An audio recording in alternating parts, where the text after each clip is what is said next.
Here with a book review on The Temporary Roomie. This has like every trope under the sun in it for sure, but the major ones to me are roommates and then with a loath to love like feel. This is dual POV and has no spice. We're going to be following FMC Jessie, who is about to be a new mom. She's in her third trimester, and as she's going through the last few stages of her pregnancy, her house floods. So she needs a place to stay while renovations happen, and her only option is her best friend's brother, Drew. And he indeed is our MMC, but Jessie cannot stand him. The catch of getting to live with him is that Drew needs somebody to pretend to be his girlfriend for a couple of work events, so they make a deal. While they live together, a whole lot of pranks ensue, but so do deeper conversations and maybe even a little chemistry.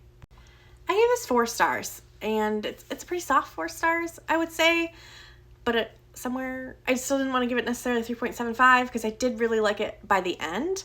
But my biggest thing is Jessie really annoyed the crap out of me in the beginning, or at least the first half of the book. But I like Drew a lot, and Jessie does grow by the end, so it's kind of where I landed on the soft 4 stars. But I don't think this is too much of a spoiler. It happens very early in the book, but like there's things that happen because Drew's a doctor and Jessie just doesn't understand it. She doesn't get, like, he's a doctor. He's busy.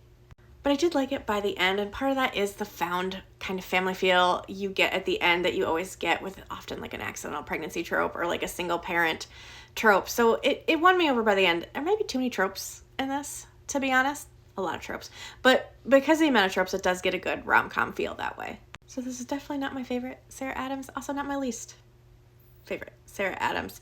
I do think I've read all of her like contemporary romances now though, so I think she's got some historical out there, but everything that's been traditionally published I have now read, which means it's time for an author ranking at some point.